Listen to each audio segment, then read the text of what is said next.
Assalamualaikum warahmatullahi wabarakatuh. Halo pejuang Latsar, kembali lagi dengan saya Putri Karanto dan Tonda, peserta pelatihan dasar CPNS Kemhan gelombang 5 tahun ajaran 2021. Pada kesempatan kali ini, saya akan membahas tentang nasionalisme. Nasionalisme pada hakikatnya adalah untuk kepentingan dan kesejahteraan bersama. Nasionalisme ini tidak membeda-bedakan baik suku, agama, maupun ras.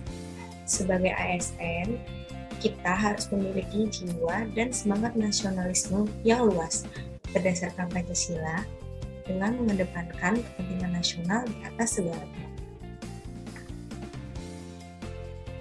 Prinsip-prinsip dari nasionalisme sendiri ada 4. Yang pertama, hasrat untuk mencapai kesatuan. Yang kedua, hasrat untuk mencapai kemerdekaan. Yang ketiga, hasil untuk mencapai keaslian. Yang keempat, hasrat untuk mencapai kehormatan bangsa. Nilai-nilai nasionalisme Pancasila bagi ASN. Pada sila pertama, yaitu ketuhanan yang Maha Esa, bisa dikatakan sebagai jati diri bangsa yang dinamis.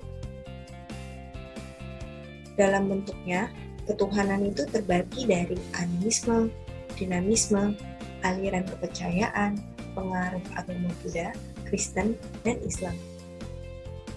Pengimplementasiannya dalam kehidupan sehari-hari, yaitu agama dan kepercayaan terhadap Tuhan Yang Maha Esa, adalah masalah yang menyangkut hubungan pribadi manusia dengan Tuhan Yang Maha Esa.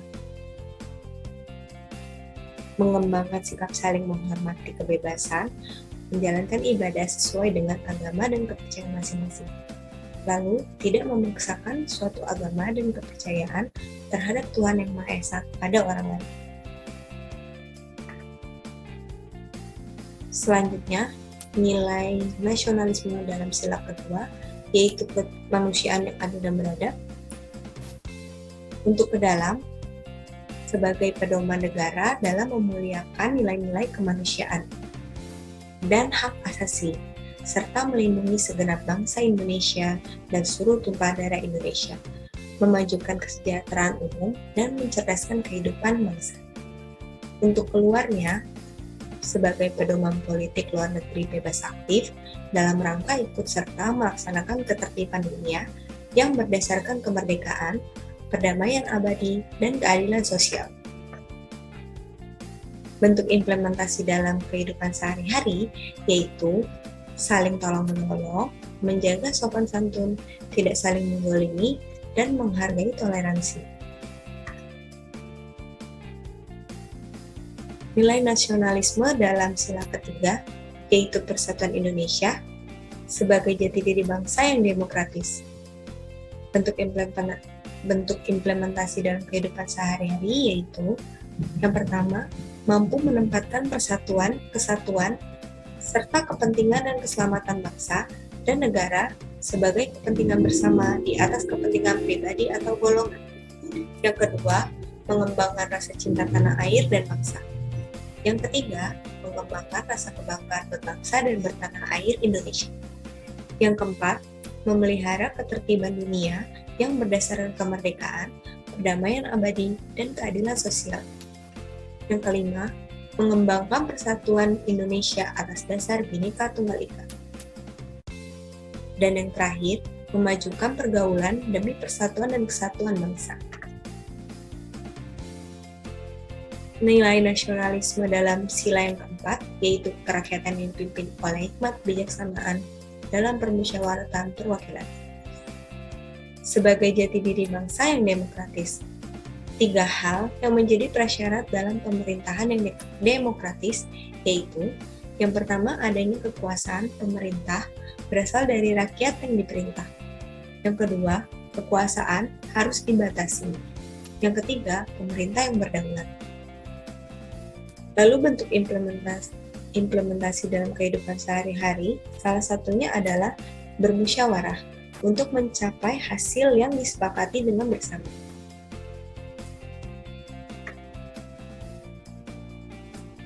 Nilai nasionalisme yang ada pada sila kelima, yaitu keadilan sosial bagi seluruh rakyat Indonesia sebagai jati diri bangsa yang menjunjung tinggi kebersamaan. Peran negara dalam mewujudkan rasa keadilan sosial yaitu mewujudkan relasi yang adil pada semua sistem kemasyarakatan, lalu memfasilitasi akses untuk informasi layanan dan sumber daya yang diperlukan, lalu mendukung dan berpartisipasi dalam mengambil keputusan yang bermakna bagi semua orang, serta mengembangkan struktur yang menyediakan kesetaraan kesempatan.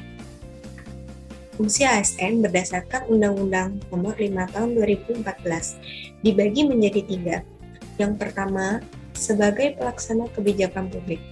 Sebagai pelaksana kebijakan publik ini, ASN harus memiliki nilai-nilai kepublikan yang berorientasi pada kepentingan publik dan senantiasa menempatkan kepentingan publik dan negara di atas kepentingan lainnya, mengedepankan kepentingan nasional ketimbang kepentingan sektoral dan golongan. Lalu fungsi yang kedua, sebagai pelayan publik. ASN sebagai pelayan publik harus melayani dengan ramah, memberikan yang terbaik kepada masyarakat. Dituntut untuk 1. Bersikap adil dan tidak diskriminasi dalam memberikan pelayanan kepada masyarakat.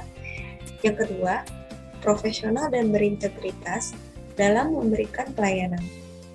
Yang ketiga, menjunjung tinggi nilai-nilai kejujuran, keadilan, tidak korupsi, transparan, akuntabel, dan memuaskan publik. Lalu fungsi yang terakhir, yaitu sebagai perekat pemersatu bangsa. Peran ASN sebagai pemersatu bangsa dan negara, yang pertama, bersikap netral dan adil. Yang kedua, mengayomi kepentingan kelompok minoritas dan tidak membuat kebijakan diskriminatif. Yang ketiga, menjadi figur teladan di lingkungan masyarakat. Itu saja materi yang dapat saya sampaikan pada kesempatan kali ini. Semoga bermanfaat. Terima kasih.